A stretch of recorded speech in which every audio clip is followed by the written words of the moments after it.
dual Painite mining is once again one of the most profitable ways to mine and make money in Elite Dangerous. And today we're going to go over all the small minute details you need to know in order to get started and be as efficient as possible.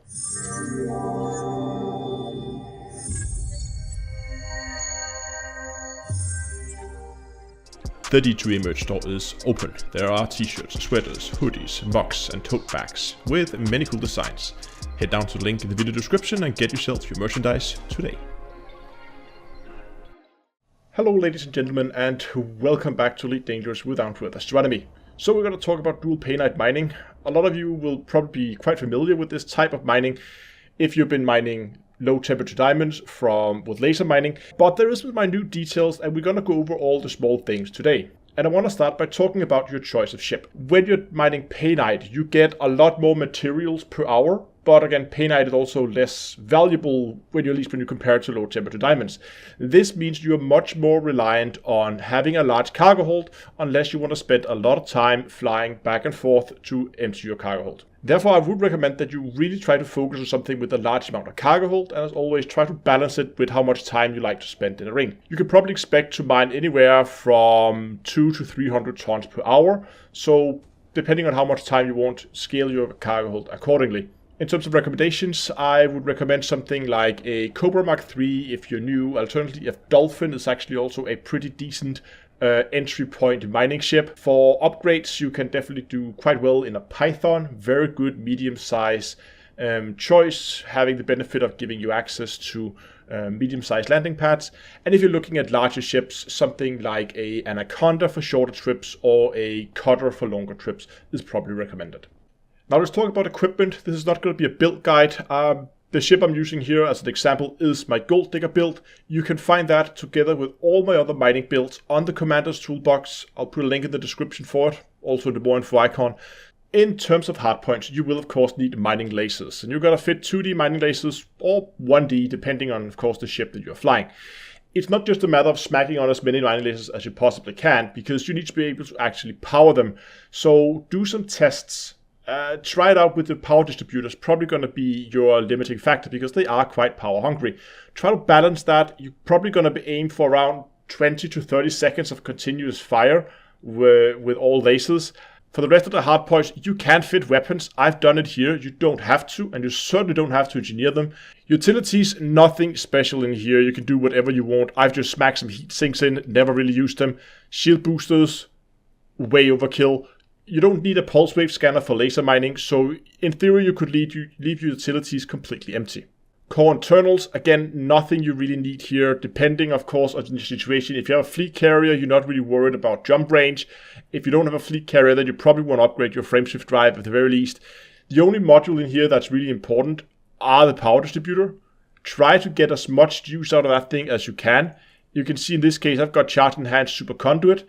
You can do that. If you have problems keeping your lasers firing, I recommend going weapon focused in here, also with super capacitor or something, super conduit, also the capacitor upgrade sometimes. It really depends. And optional internals, this is of course where all the fun stuff happens.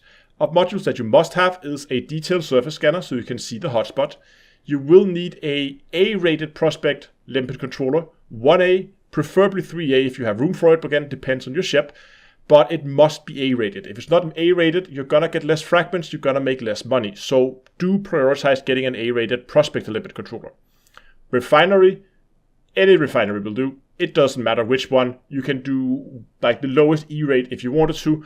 All it really does is it gives you a few extra bins, effectively giving you a little bit extra cargo. There's no extra yield or anything, just any refinery will do. And of course, you will need collector limpet controllers. And you need to try and balance this with your lasers, because there's no point in having too many collectors, because then some of them will just be sitting around doing nothing. On the other hand, if you have too few, you have to sit around and wait for the collectors to finish collecting. So you need to try and balance it. A good rule of thumb is if you have small lasers on, you need to have 1 to 2 active collectors per small laser. And if you have medium-sized lasers on, you need to have 2 to 3 active collectors per laser. So in my case, I have 4 medium-sized lasers. That means with 2 to 3 per laser, I need anywhere between 8 and 12 active collectors. Here you can see I have 4 5A, and each of these, of course, can hold 3 active limpets at the same time because it's class 5. So 3 times 4, that's 12. So I've gone up to the high end, meaning I have pretty much 0 wait time on my collectors, but I could go down as low as 8. Then I would have a short amount of wait time, but I wouldn't go lower than that. I do recommend you fit a shield, just because if you ram into a rock, which you might do, especially with a large ship like this, it's nice to have something to take the blunt of it. You don't have to have prismatics, it's just because I went overkill with this build. But any shield would really do. Bi-weaves is actually a pretty good option, because they recharge quickly between rocks. You can also fit a fuel scoop. If I didn't have a fleet carrier, I would probably drop one of the collector limpets, going down to 9 active limpets, and then instead fit a fuel scoop so I had some more range so I could actually get to the cell locations without having to stop at a station to refuel. And then, of course, you will need cargo. Again, cargo, balance that to how long you want to stay in a belt. Again, expect that you're going to be able to mine 200 to 300 tons per hour. So you can see in this case here, I'm probably going to expect to stay out in the vicinity of 2 hours to fill up the ship, because I have 512 tons of cargo. Next, I want to talk about where you should take this ship to mine. We're going to be looking for overlap Painite hotspots, and the miner tool is the perfect tool for that. I'll post a link for it in the description. All you really do is you go in here, type your system. Let's just say I was in Seoul, and I want to mine Painite. Give it some time to load, and it now lists all the known overlapping Painite hotspots, and you can see how long it is from your current location.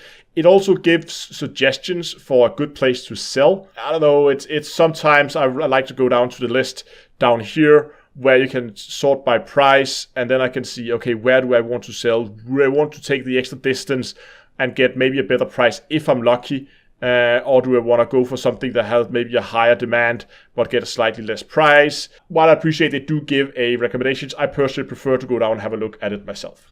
Once you're out in the ring, there's really not that much to it. It is pretty much exactly like mining any other material with lasers. You don't need to use your pulse wave scanner because it doesn't really affect laser mining. It doesn't really tell you anything. In terms of percentages, like how big rocks you should go for, you see I just found 10% there in the first rock. I usually go for like 15, 20% or up. It really depends. I haven't found out where my sweet spot's going to be, where I feel like the sweet spot's going to be.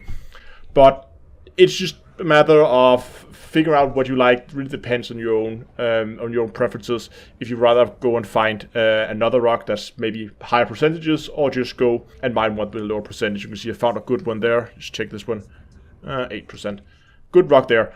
I'm not going to go over. There's a lot of tips and tricks to effectively mine, but I just want to show you one little trick. You can see this rock here is spinning quite fast. If I began mining now, you can see if I went in here and I began mining, here in a second, I would get this big lump of rock right in my face. Like so. That's not a big deal for my ship, but it's a big deal for my limpets. That one would have killed pretty much every single collector limpet I had out. So to prevent that, go and find the axis of rotation, which should be right around here, I think. You can test it by sitting still, and your lasers should barely travel across the surface, as you can see mine are now. And then it's just a matter of getting up nice and close with the rock, because now you can, without fearing getting anything in your head, get your collectors out and let them do their collecting. If you're a newer player and maybe do not have access to big ships like anacondas and cutters for mining, then I am planning to do some small ship mining builds and post them here on the channel. So if you're interested in some smaller mining builds to get yourself started without engineering, of course, or any unlockable modules, then do stay tuned for the channel and go down and hit that subscribe button. Thanks a lot for watching, guys. I hope you enjoyed this video. If you did, give a like, subscribe, and until next time, I'll see you guys in space.